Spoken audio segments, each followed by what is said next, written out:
Chapter 15. The Stone-Covered Path. Alif Lam Ra. Letters of the Arabic language of which God alone knows what they refer to and mean, but the respected scholar Ibn Abbas explained it could be that these letters stand for an oath made by the Almighty. These are the verses of Scripture, the Qur'an, that makes things clear. Leave the disbelievers to eat and enjoy themselves, Prophet. On the day their fates will be clear. They'll wish that they had submitted, turned themselves to their Lord's way. Let their false hopes and pursuits distract them. They will come to know the truth of Judgment Day. Never have we destroyed a community that did not have a set appointed time. No community can delay or hasten their destruction. Control of it is mine. The disbelievers say, Muhammad, you who receives the Qur'an, you are clearly insane. Why do you not bring down angels to support you, if there is any truth in what you say? But we only send down angels to bring justice, and the disbelievers will have no mercy. We have sent down the Qur'an ourselves, and we ourselves will guard it doubtlessly. Even before your time, Prophet, we sent messengers to the communities of previous times, but we let the message slip from the hearts of the evildoers, as their messengers were reviled. They'll not believe in the Scripture. Such was the condition of those long ago, and even if we took them to heaven to see it, they would still doubt what they were shown.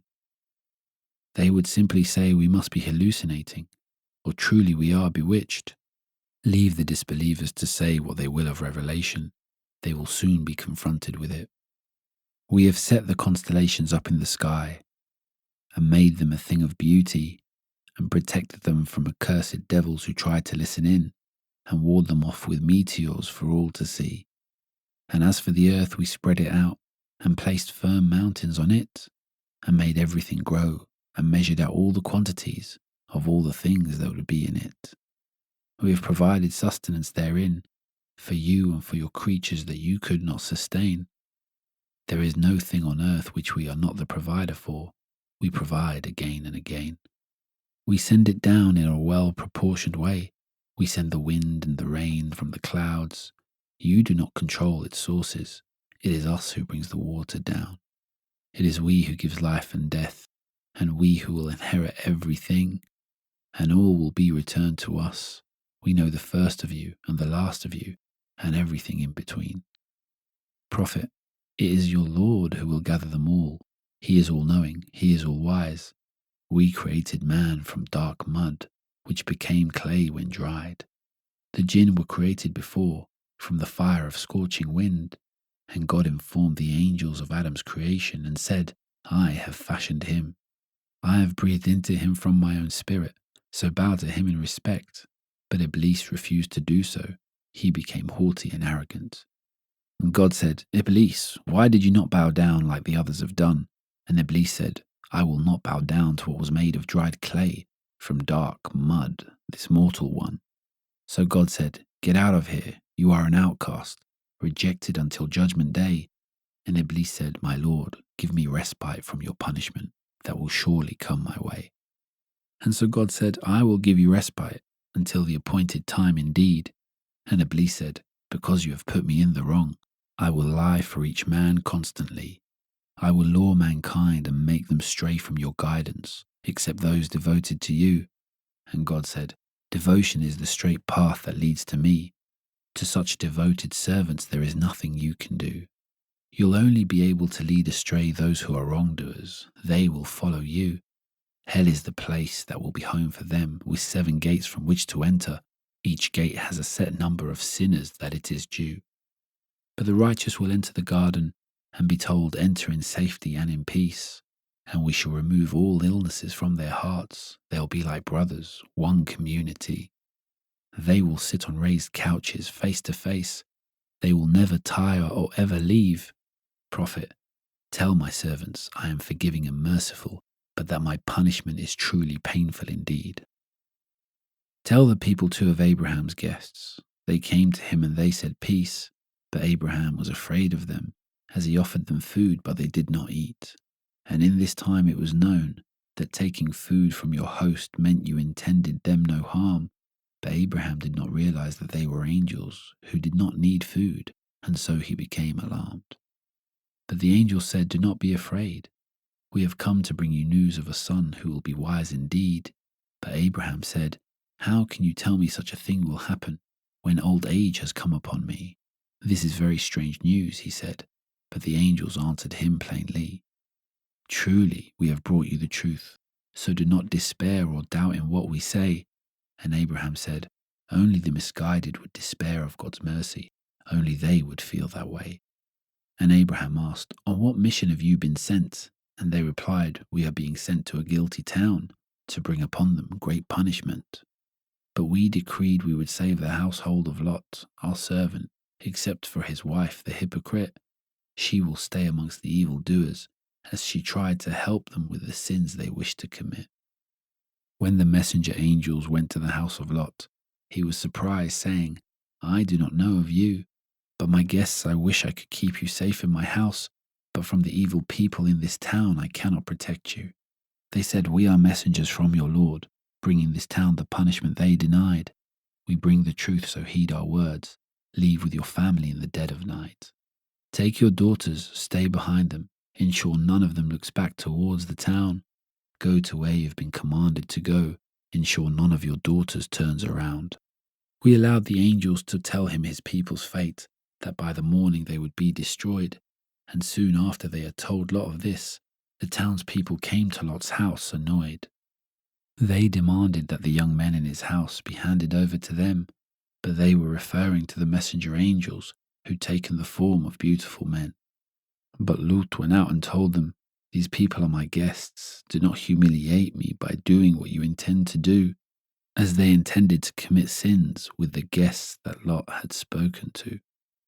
But the townspeople said, "Didn't we forbid you from speaking to anyone, banned you from the world?" But the prophet Lot tried to reason with them, while other insults were hurled. He said, "My townspeople, marry the daughters of this town. Do that to satisfy your lusts." But by your life prophet, they were blind to see the sins they were committing and what was coming to them from us. The mighty blast overtook them at sunrise. We upturned the city. We brought down showers of stones. This is a sign for those who learn, a sign for believers. On your trading route you can still see their homes. And the forest dwellers of Midian, to whom we sent 𝐒𝐻, were also evil, so we also punished them. Their city and the city of Lot are all there to be seen on the open road, plain to see again and again. The people of Al-Hijr, those of Thamud, also rejected the messenger we sent to them. We gave them signs, but they turned their backs. They'd made their homes within the mountains. They lived there in security, but they were destroyed by a blast that came at sunrise. All they had built in defenses and amassing riches couldn't help them. They were utterly chastised. We did not create the heavens and earth and all between without true purpose. The hour will surely come. So prophet, bear with the disbelievers patiently. Your Lord is the knowing creator, the forgiving one. Prophet, we give you the 7 verses to be often recited, the opening, and the rest of this Qur'an indeed. And do not look longingly at the good things we have provided others, and for the disbelievers do not grieve. Lower your wing over believers, protect them and be compassionate with them, and simply say to your people, I am sent to give you warning. Like the warning we sent to those before them, who divided themselves into sects, and those who disbelieve in the Qur'an, and spend their time abusing it. But I swear we will question them all about the deeds all of them have done. So proclaim the worship of your Lord as you have been commanded, and ignore the idolatrous ones. We are enough for you against those who ridicule our message. Those who set up partner gods will see that they have made the wrong choice entirely and only trick themselves upon their return to me. And Prophet, we know that you are saddened and carry a heavy heart because of what the disbelievers say, but ignore their insults and celebrate the glory of your Lord with those who bow down to God and pray. Be steadfast and worship God until the certainty that is death comes to you, and know that all will be returned to him. These are God's words, and God's words are always true. Chapter 16, the bee. I take refuge from the devil, the accursed, and I begin with the name of God in this verse. God's judgment is surely coming, so do not ask for it to be brought sooner onto you. Glory to him, far above the partners they enjoin. the one you are all returned to. He sends angels down with inspiration at his command to whichever servant he chooses. There is no God but me. Beware of me. I created heaven and earth for a true purpose. He is above whatever they join with him. He brought man into existence when man was nothing. He created man from a drop of fluid, but man openly challenges him. God has also created livestock for you, to gain warmth from, to eat, and to provide you with tranquility when you bring them home to rest in their stables and leave them to rest peacefully. They carry loads that you could not carry without great hardship. Your Lord is merciful and kind. He gives horses, mules, and donkeys, and things of which you do not yet know for you to use and ride. And of the paths that men choose, it is God's path alone that is straight and leads to success, whereas the other paths are deviant and lead to ruin. God's path alone is blessed. If he wished, he could guide you all to him, but he gives you freedom to choose, and whatever path of life you pick, he has promised to help you strive to what you want to do. So if you wish for heaven and God's grace, then God will help you along that way. But if you choose to follow other gods, like your own desires, then that is the path he'll allow you to take. It is he who sends down water from the sky. Some of it you drink, and some sustains you and your plants and livestock. With it he grows your corn, olives, palms, and vines, and all kinds of fruit you've got. There is truly a sign in this for those who reflect and remember God's other favors too. By his command he has made the night, the day, the sun, and the moon, and the stars of use to you. And on the earth he has put a range of things of every color that will bring you benefit. This is surely a powerful reminder for those who will take heed of it. It is he who made the sea useful to you. You eat from its animals and pull from it jewelry to wear, and he allowed you to use your ships to go over it, so you may seek his bounty everywhere.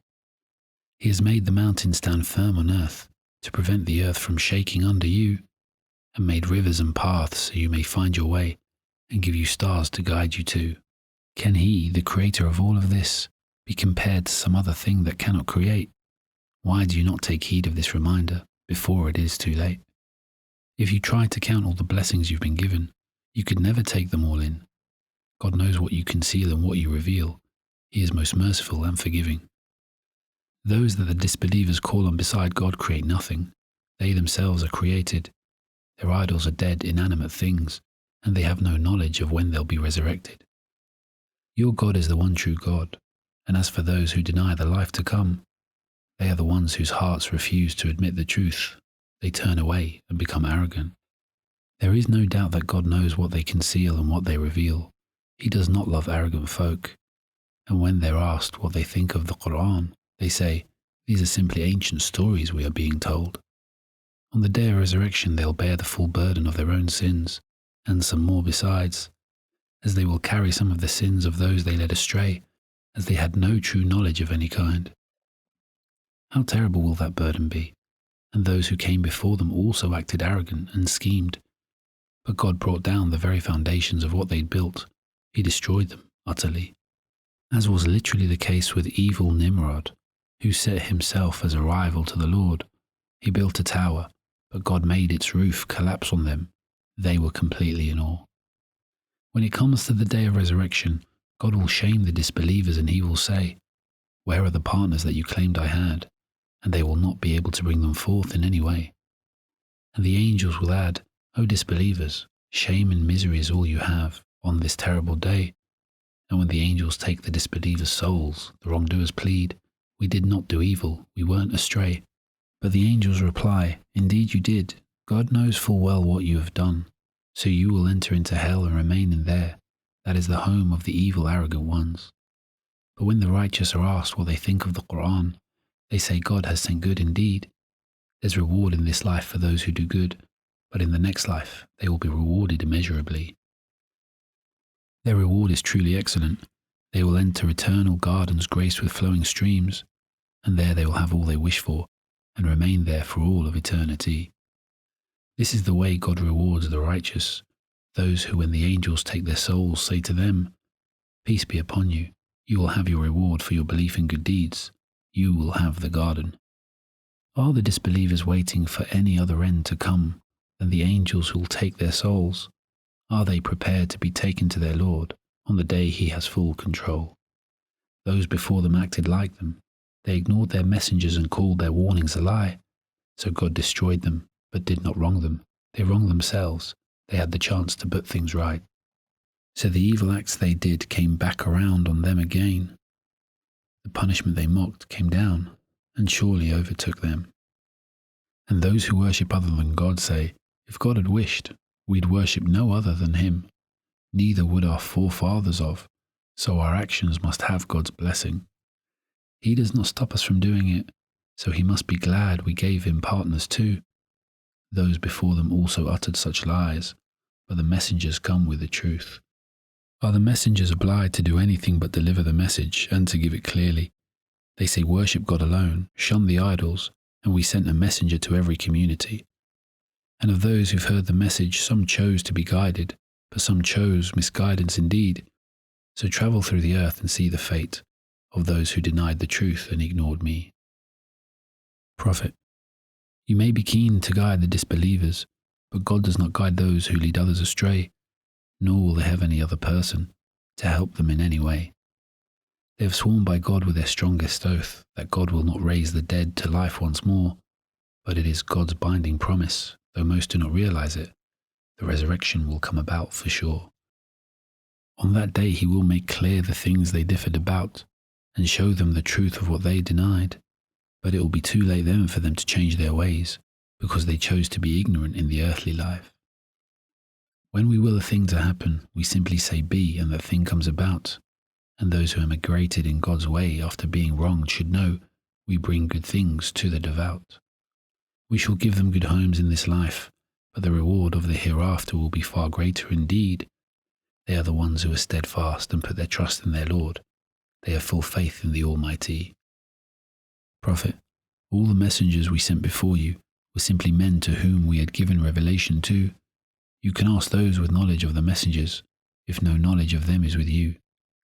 We sent them with clear signs and scriptures, and similarly we have sent this Qur'an to you, so you can explain to people what was sent to them, and so they may reflect on it too. Are the ones who plan evil ever so sure that God will not make the earth swallow them instantly, or that punishment will not come upon them in some unknown way, swift and terribly? Do they think it won't come upon them while they are in the midst of their daily tasks, or that it might not come and overtake them gradually, little by little, part by part? The disbelievers scheme, but they cannot frustrate God. Your Lord is merciful and kind. Do the 𝐒𝐻𝐿s not observe that God has created things that cast shadows to their left and right, left in the afternoon sun, and to the right as the sun comes up at the start of the day? Indeed, each person's shadow prostrates to its Lord, as everything else does, in its own way. All the things in heaven and earth submit to God, every one of the beasts and the angels too. They are free from arrogance, they fear their Lord, they do as they are commanded to. God has said, do not proclaim to take two gods, for verily God is one. He alone is the one you should submit to and hold in awe. All things are in his possession. Everything in the heavens and earth belongs to him. Everlasting obedience is his right. Will you heed anyone other than God? God is the master and controller. It is he who has all might. Whatever good thing you possess comes from God, and you cry out to him when hardships come. Yet when he has relieved you of your hardship, some of you attribute partners to the Almighty One. Let them persist showing ingratitude for God's favours that we have given to them, and enjoy the life you have here on earth. You'll soon know how grateful you should have been. They set aside part of the sustenance we give them, for idols they choose to honour indeed, the origins of which they had no knowledge of. They made them up, but they will be questioned about their deeds. The disbelievers say, the angels are the daughters of God, and prefer themselves to have sons, and when any one of them is given news of the birth of a daughter, their faces become overcast and gloomy ones. They hide themselves away from people because of what they regard as bad news that they've received, and wonder should he suffer and keep her or bury her alive. How terrible the options they perceive. And look at the arrogance they display. They say the Almighty has daughters, but they wish for sons. They attribute to God what they do not wish to have. The image they paint of him is an insulting one. God is the mighty, God is the wise. If he took people to task for what they have done, he would not leave a single one of them on earth, but he allows them to live their life until their death comes. When their time for death is upon them, they cannot delay or change it in any way. They boast, "We have sons, considered better than God's daughters." It is only lies that they say. Without doubt, they will have the fire. They will have the best of it indeed. They will suffer the worst of punishments, and of those to be abased they will have priority. By God, we sent messengers before you, Muhammad, sent them to other communities, but Satan tricked every one of them, made them cherish and love their evil deeds. He is working with the present disbelievers too, but a painful punishment for them will come. We have sent the Qur'an to make things clear to people and as a guidance for the believing ones. It is God who sends down water from the sky to revive the earth when it is dead. There is a sign in this for those who listen, and a sign in your livestock that you should comprehend. From your livestock we give you drink from their bellies, pure milk sweet to drink, and yet in its belly is also waste and blood, but we bring out the milk devoid of these impure things. From the fruits of date palms and grapes, you take sweet treacle and raisins and wholesome provision too. There truly is a sign in this for people, those who put their reason to good use. And God inspired the bee, saying, "Build your houses in mountains and trees and what people build. Follow the easy paths made by God, and use all types of the earth's produce to seek your fill. And from their bellies comes a drink of different colours. In there is a healing for people to use. There is truly a sign in this for those who reason and consider, who reflect and are astute. It is God who created you, and in time it is God who will cause you to die. Some of you will be reduced to an abject state in old age, so that all knowledge you had passes by. God is all-knowing and truly powerful. He has given some of you more provision than others, and those blessed with such refuse to give it to their servants, lest they become their equals. Again, God is reminding them of the foolishness apparent in what they say, as they say idols are equal to God, but would never consider their servants and themselves the same. How can they think that the creation is equal to the Creator? They deny His blessings by doing so. It is He alone who gives you spouses and children and grandchildren. He is the one in full control. It is He who provides mankind with good things. How can they lie and deny His blessings? What they worship beside God has no power to provide in the heavens and earth. Surely those idols do nothing. So do not make comparisons with God, or associate any likeness or power sharer with Him. You disbelievers act as if you do not know there is none comparable to God, but now God tells you, He is the knower of everything. God makes this comparison for you. Imagine a servant controlled by his master. He has no power to do as he wishes, and another man who we have given plenty, and he gives much in charity, privately and publicly with it. Can these two men be considered equal? All praise belongs to God, but most disbelievers ignore this. God presents another comparison for you to consider and reflect upon it. Picture the scene of two men. One is severely disabled from birth, unable to do anything. He is in need of much care indeed. Such is the example of the idol. He cannot respond to the call when he is besieged. Can this be considered equal to a healthy man who commands others to justice and the straight path? Such is the example of God's call through the messengers. God is the first and the only and the last. All that is unseen in the heavens and earth belongs to God, such as the resurrection and other things. He has knowledge of all that will come. Judgment will happen in the blinking of an eye. The day is surely coming. God has power over all things. He brought you out from your mothers when you knew nothing at all, and gave you hearing, sight and minds, so that you may be thankful. Do you not see the birds made to fly through the sky? It is only God who holds them up indeed, and in this and the rest of creation are truly signs for those who believe. It is God who has given you places of rest in your houses and tents, and from the skins of animals you've made, items to use in your travels for warmth and furnishings, and from the sun He has given you shade. He has made you places of shelter within the mountains, and garments to protect you from the heat, and garments to protect you in other ways. You could never count the blessings that you have received. In such ways God perfects His blessing on you, so that you may devote yourselves to Him. But if they turn away from your call, Prophet, know that you are only sent to deliver the warning. They know God's blessing, yet they choose to ignore them. They are ungrateful indeed, but they will have no excuse on the day we raise them and bring forth the messenger from every community. They will testify that the message was sent and that the disbelievers chose to ignore my words, so the evildoers will not have any reprieve from the punishment. They will get what they deserve.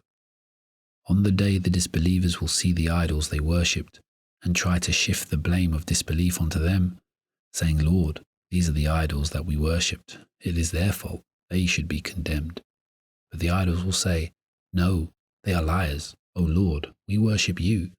And they will offer submission to God. They will desert those who followed them too. And because of the corruption and misinformation the disbelievers spread, we shall add to their torment, as they barred others from God's path, so they will suffer the punishment.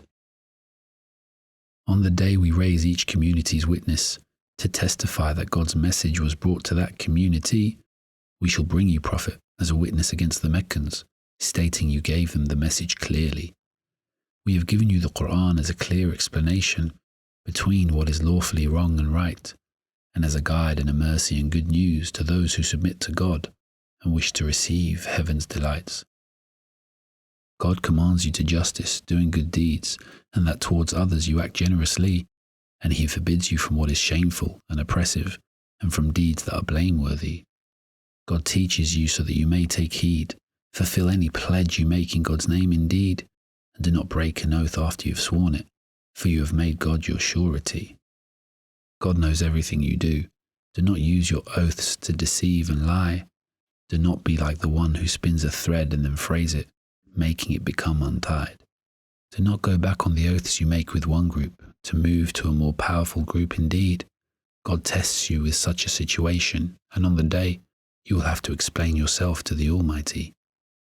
If God so willed, He would have made you all one people, but some He guides and some He allows to stray. You will all be questioned about your deeds when returned to Him on Judgment Day. Do not use your oaths to deceive each other, lest you should slip in your faith, and then taste the punishment for establishing a deceitful practice that others may follow, taking them from God's way. Do not abandon a pledge made in God's name in exchange for some small price. God surely has a better reward waiting for you in the next life. What you have on earth will surely end, but what God will give you will endure, and we shall certainly reward those who remain steadfast, those whose intentions and actions are pure. We shall reward them according to the best of their actions, be they male or female. They shall have a good life and reward in accord with what they have done. God's will always prevail. Prophet, when you recite the Qur'an, seek God's protection from the outcast Satan, the accursed. He has no power over true believers who trust in their Lord. Seeking God's protection must be observed. Satan's power is only over those who ally themselves with him and those who obey him.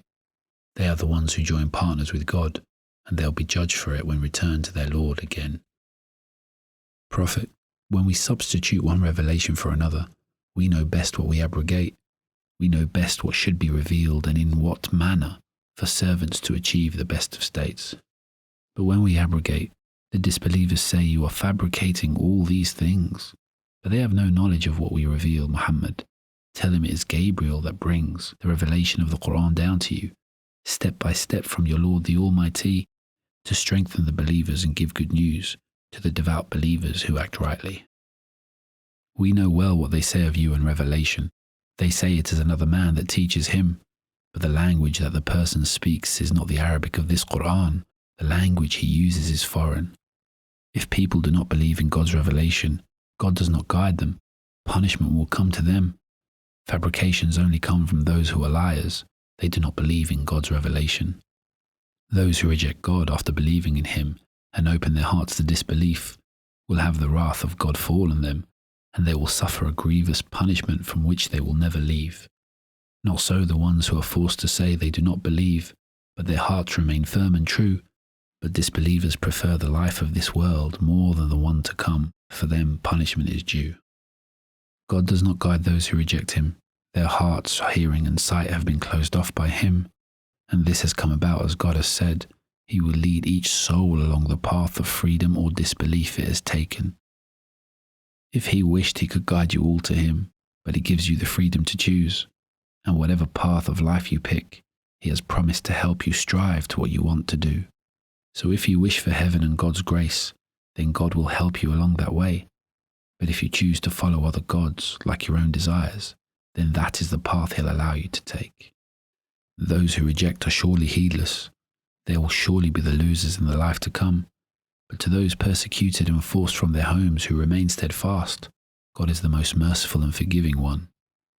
On the day when every soul will come pleading to save itself, it will be repaid for all it has done. Every action will be accounted for, and no one will be wronged. And God presents you with an example of a town that is secure and well at ease, with a range of sources of good things which come to it abundantly. Then it became ungrateful for its Lord's blessings, so God brought famine and fear for what they had done, and a messenger was sent to them from their own, but they denied him, so they by the punishment were overcome. Believers, eat of the good things God has provided for you, and be thankful for the blessings He has given. Carrion, blood, and pig's meat, and any other animal not sacrificed in God's name, these are the only things forbidden. But if by hunger anyone is forced to eat the aforementioned, and does not exceed their immediate need, and knows that it's not being eaten from desire, then God will be merciful and forgiving towards such a deed. And do not say incorrectly, such and such is forbidden, inventing a lie for what God commands, a terrible thing. Those who invent lies about God will not prosper, and those who do will find a terrible punishment waiting. And Prophet, we forbade the Jews every animal with claws, and the fat of cattle and sheep too, except what is on their backs and in their intestines, and what sticks to their bones. All this we have told you. And we made this obligatory on them because of their multitude of sins, and consequences of stiffer rules are the consequence that such actions bring. We did not wrong them, they wronged themselves, but those who did it out of ignorance and chose to repent, know your Lord is most forgiving and merciful to those who make amends. Abraham was truly an excellent example, obedient to God and true in faith. He was not of the idolaters, but grateful to God, who guided him to the path that was straight. We gave him blessings in this world, and he will be among the righteous in the afterlife indeed. And we revealed to Muhammad, follow the creed of Abraham, the faithful, who abstained from idolatry. The Sabbath for the Jews was supposed to be Friday, but they disobeyed and argued with their prophet, and they chose Saturday instead, as when they were told to keep it on Friday, they said they did not want it. And so in that way the Sabbath was made obligatory for them, and on the day of which there is no doubt, on that day the Lord will judge between them about all the things they differed about. Prophet, call people to the way of your Lord with wisdom and teach in a beautiful way. Argue with disbelievers courteously, for God knows best who is guided and who has chosen to stray.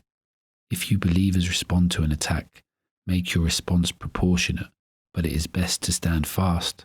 Prophet, be of those who are dedicated and assured. It is only through God that people become steadfast. Do not grieve over the disbelievers, and do not be stressed by what they scheme, for God is with those who are aware of Him, who hold Him in awe, and have faith and do good deeds.